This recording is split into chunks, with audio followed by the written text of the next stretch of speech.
Hi, this is Alex from PHP Academy, and this is another video tutorial for the new Boston.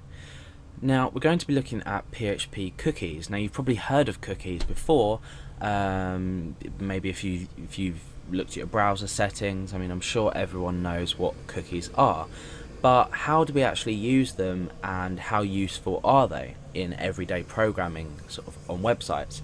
Now, let me just explain quickly what a cookie is. A cookie is a piece of data, if you like, or a file that's stored with specific information, and it's unique to you and the website that you are viewing.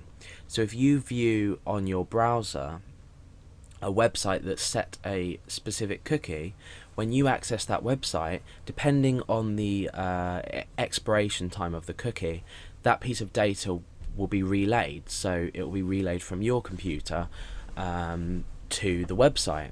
So this way, websites can store data about users or about your specific preferences on that website, and it can be stored on your computer for later access. So how do we go about setting a cookie, and why are they useful?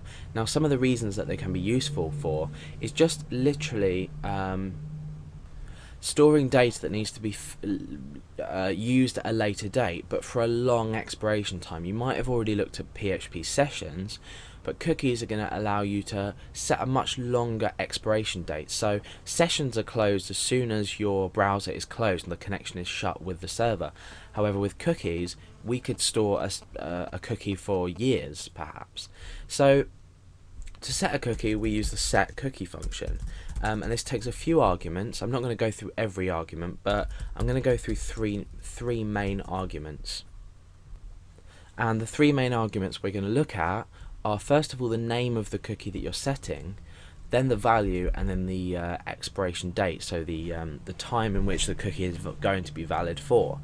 Now, remember when we looked at sessions, if you have looked at sessions, you did something similar to this. We had the name of the session here, and then the value here.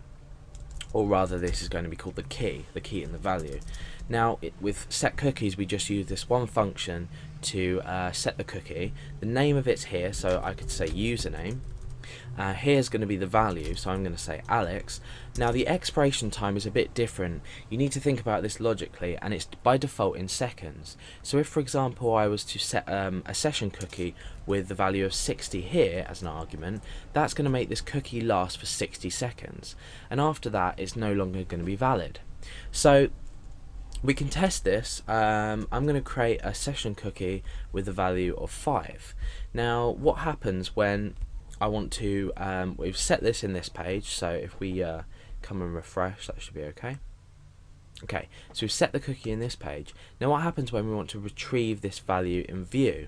Now, within 5 seconds this would have already expired, so we're going to have to reset it in a minute. All we do is we say echo, and then what we do is we use $_cookie, so much like session, and then the name of the cookie, so this is username in this case, so username, and that's basically it. We haven't had to declare anything anywhere or set, well, we have, but we haven't had to set anything anywhere, the same that we did with sessions, with session, spell it right, with session start. So these are a lot more freely used on your page. We also don't need to kill well, we do need to kill a cookie at some point, but this is done in a slightly different way to sessions. So we're echoing cookie username. Now, at the moment, we shouldn't receive a value because the cookie does not exist, because the expiration time is 5 seconds. So if I go back to set again, here, so in this page we can reset, or refresh rather, and then what we can do is, before the 5 seconds are over, we can quickly come back to view. Oh no, maybe let's just change that to 10. Set.php, so that's hopefully set the cookie, and now into view.php. Okay, and it's not working, so let's think why that could be. Right, okay, so yeah, okay, so I've forgotten sort of a vital part of this, and the point is that what we do is we in fact set a timestamp here, and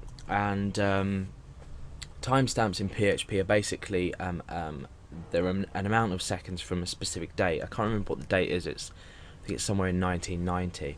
but there is another video on that, so you can go and reference to that if you want. So what we would do is to access a timestamp, originally we would use time equals timestamp, whereas time now is just a variable that I've set. Oh no, sorry, we would do time. So we'd use the time function to grab a timestamp. Let's just have a look at that, so so you can see what we're looking at. That's in set.